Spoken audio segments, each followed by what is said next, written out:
Hey beauties and beasts, welcome back to the show. Story time is on, and we need to sit back for a while, do some skincare, and relax while I'm telling you this crazy story I found on the internet.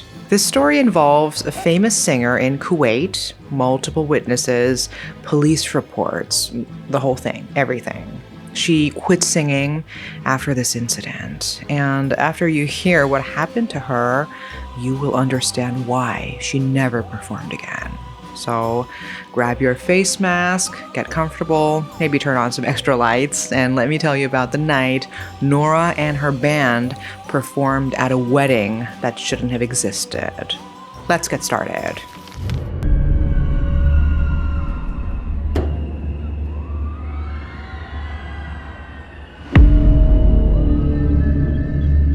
So this actually happened to a singer named Nora back in 1997 in Kuwait. And I know everyone says their ghost story is true, but this one is different. Nora was pretty famous back then. She had this incredible voice and ran a wedding band that was basically the go-to group if you wanted your celebration to be remembered. And you know how it is with wedding singers in the Middle East. They are like rock stars in their own right.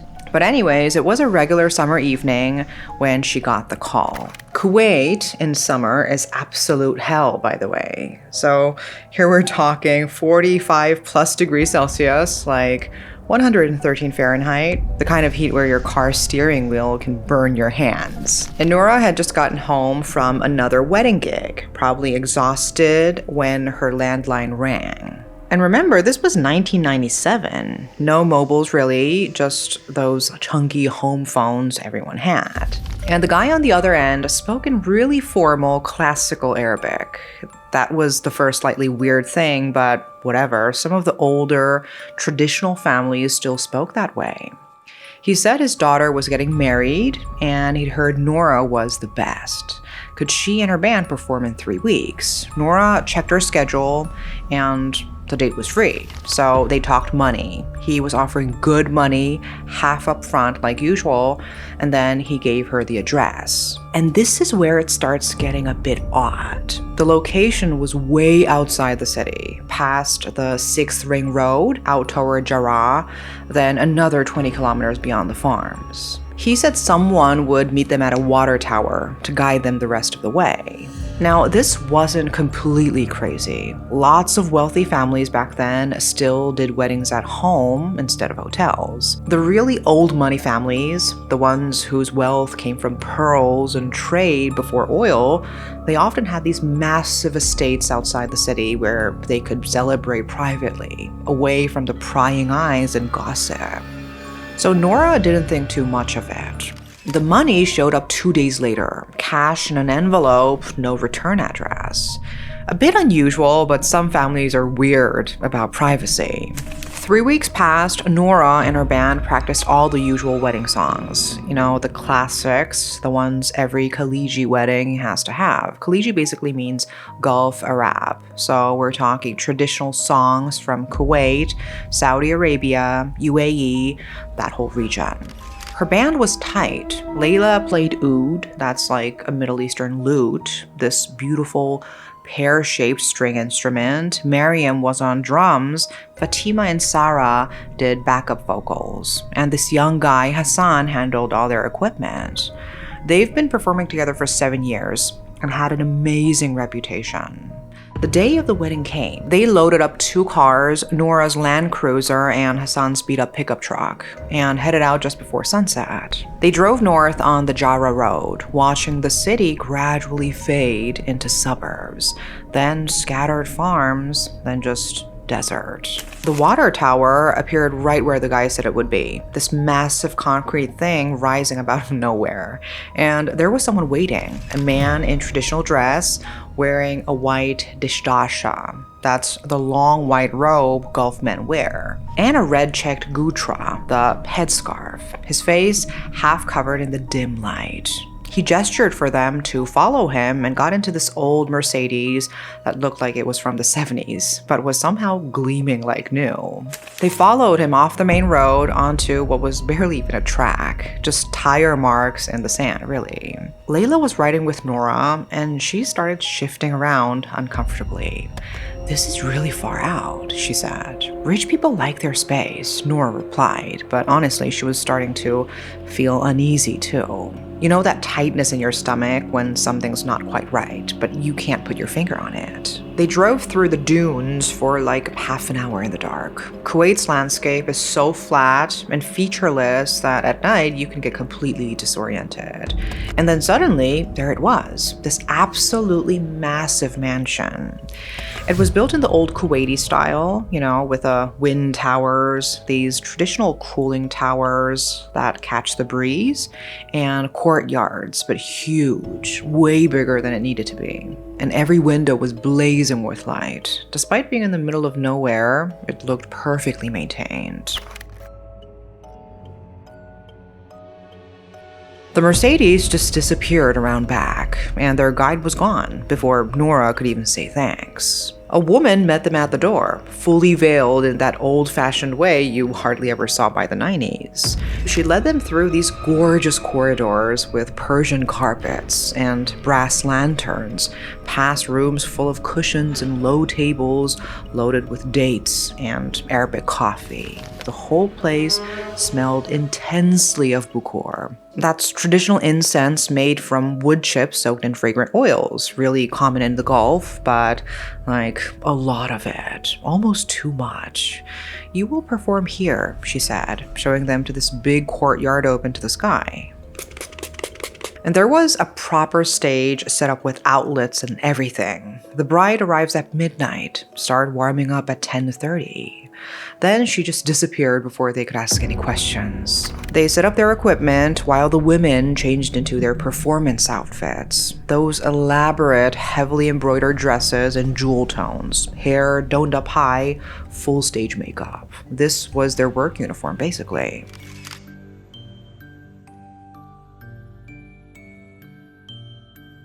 Hassan got the sound system running, and they did a sound check around 10.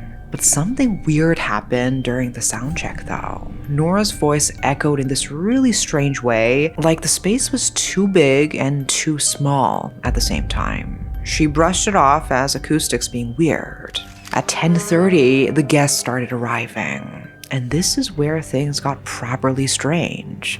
They just appeared. Like 1 second an area would be empty, and then you'd look again and there'd be a cluster of people there. They came in groups, women in traditional dress, men in white dish dashas, emerging from doorways, rounding corners, just suddenly being there.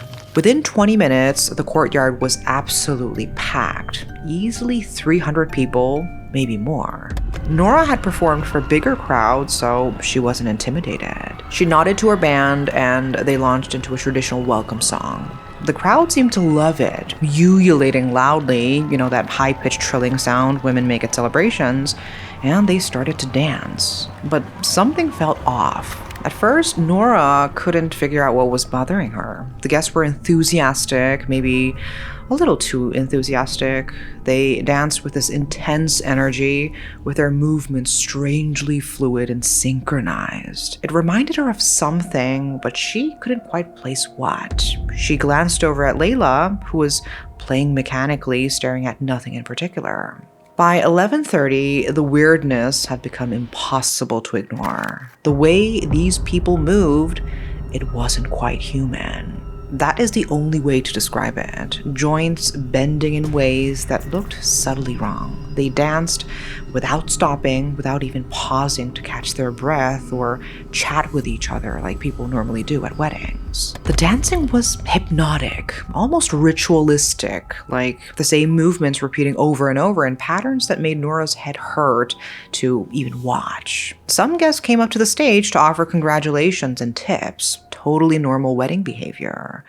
But when the first woman pressed money into Nora's hand, Nora felt something that made her blood run cold. The woman's skin was burning hot, not like A fever, but like touching something metal that's been sitting in the sun. And hard, leathery, completely unlike human skin.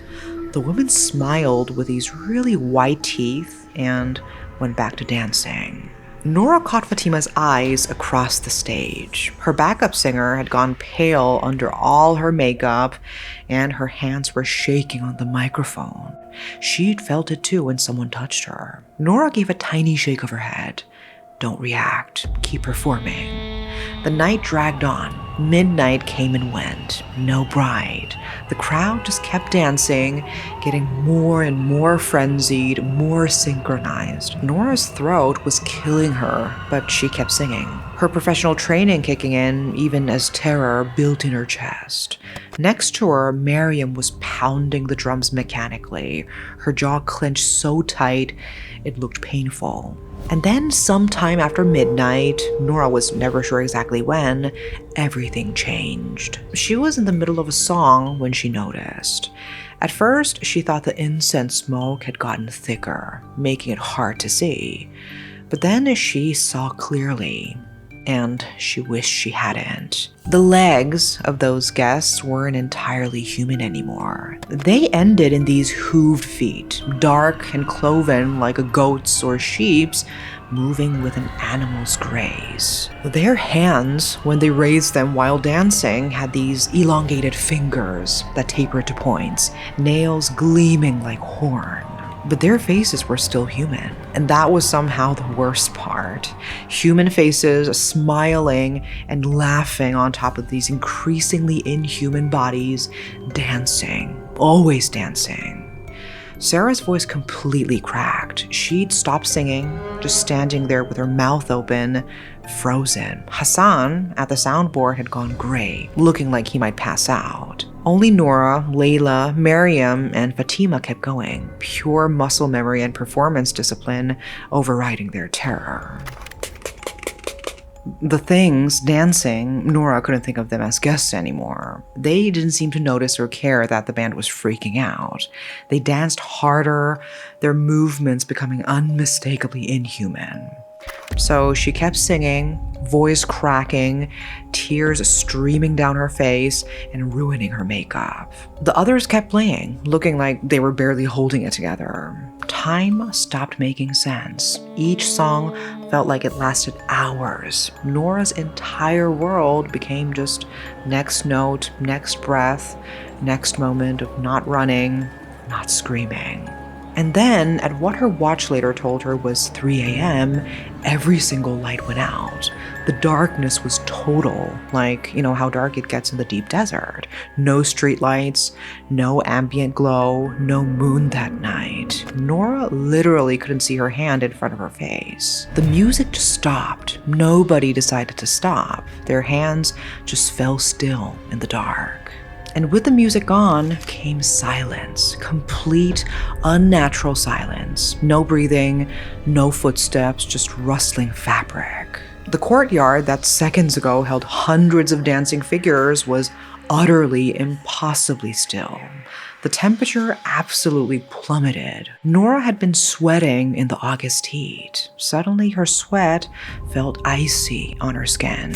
She could literally see her breath misting. Frost formed on the microphone under her fingers. Yalla, yalla! Layla's voice cut through the silence, raw and terrified. Yalla basically means let's go or hurry up in Arabic. You yell it when you need to move now.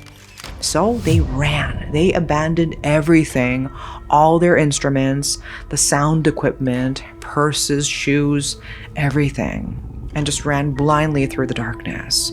Nora's heels caught on a carpet and she kicked them off, running barefoot through corridors that seemed to twist and stretch impossibly. The mansion felt enormous inside, way bigger than it should have been. Corridors multiplying, rooms opening into other rooms in ways that made no sense. And then suddenly they were outside. The desert, which had seemed so ominous approaching the mansion, now felt like salvation. Open space, stars, the distant glow of Kuwait City on the horizon telling them which way was home.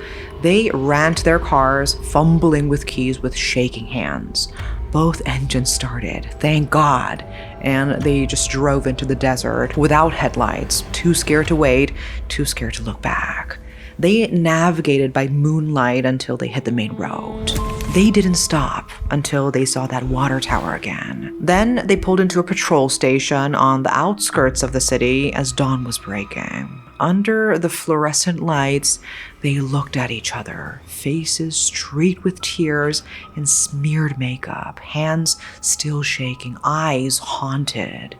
Nobody spoke about what they'd seen, not then. What could they even say? Nora went to the police the next day. They listened politely while she tried to explain what happened at a mansion in the desert. But when she tried to give them the address, that's when things got really weird. An officer actually drove out there with her. The water tower was there. The track into the desert was there. She could even see their tire marks from the night before in the sand. But there was no mansion. Where that huge house had stood, there was just desert, undisturbed sand, some rocks, a few scraggly desert plants. No foundation, no debris, no sign anything had ever been there. The officer looked embarrassed for her and suggested maybe heat exhaustion, stress, maybe someone had pranked her by leading her to an empty plot. But Nora knew what she'd seen. They'd all seen it. So she went to the library and dug through old records, newspaper archives, property registries, and finally, in some dusty file of historical documents, she found it. A mansion matching that exact description had existed in that location. But the mansion had been abandoned in 1987, exactly 10 years before Nora's performance. In the weeks after, Nora tried to contact the man who'd hired her. Disconnected number. The courier company had no record of delivering that money. It was like the whole thing never existed. And Nora, she never performed again. She was only 35 at the peak of her career. When people asked why she'd retired so suddenly, she gave vague answers about wanting to focus on family, about the demanding schedule, whatever. People who knew her well could tell something had happened, but they didn't push. But the story got out eventually. Stories like that always do in Kuwait. It's a small place, everyone talks. It spread through whispers and got more elaborate and less believable with each retelling. Some said she'd seen ghosts at a wedding. Others said it was all a hoax, that she made it up for attention before retiring. But people who knew Nora, who saw that haunted look that never left her eyes, knew she was telling the truth. In Islamic tradition, jinn are real beings, created from a smokeless fire, living parallel to us, able to take different forms. They are basically supernatural creatures mentioned in the Quran, not genies from Aladdin, but actual entities with free will. They marry, they celebrate, have families, die just like humans, but according to their own ways. Sometimes through accident or intention, the worlds overlap, and humans end up somewhere they were never supposed to be. And there are rules, apparently, for these encounters. You have to be respectful. Once you accepted their hospitality, you can't just leave. You can't insult them or freak out. You recite protective prayers, keep your cool, and only leave when dismissed. By continuing to perform, even as reality twisted around her, by fulfilling the contract despite her terror, maybe Nora accidentally followed these rules. She and her band were allowed to leave, traumatized, but alive. The mansion, if it was ever really there, is gone. The desert around Kuwait holds a lot of secrets. The traditional desert nomads who've crossed these lands for centuries know this. Sometimes the old folks say, we're not the only ones celebrating the desert night. Sometimes the jinn have their weddings too. And if they call for musicians, they expect to be entertained. And Nora knows this now. She lives quietly in the Kuwait city with her family. She doesn't perform anymore, but sometimes hums old songs to her grandkids. She never drives toward Jara. She never answers calls from numbers she doesn't recognize. And every August, when it gets hot and thick with desert dust, she locks her doors at sunset and burns bukhor until dawn, praying that whatever still dances in that empty place in the desert has forgotten about the singer with a beautiful voice who once performed for them. Some invitations should never be accepted, and some performances are meant to last forever. And that was one hell of a story, right? The story is quite famous on the internet, and there are some variations to it, but the core remains the same. Whatever those things were, they weren't human, which is super creepy if you think about it.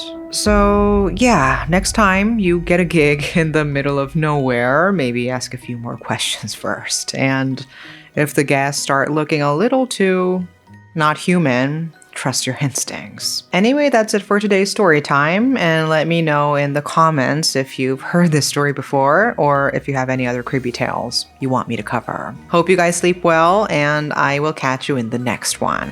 Bye-bye.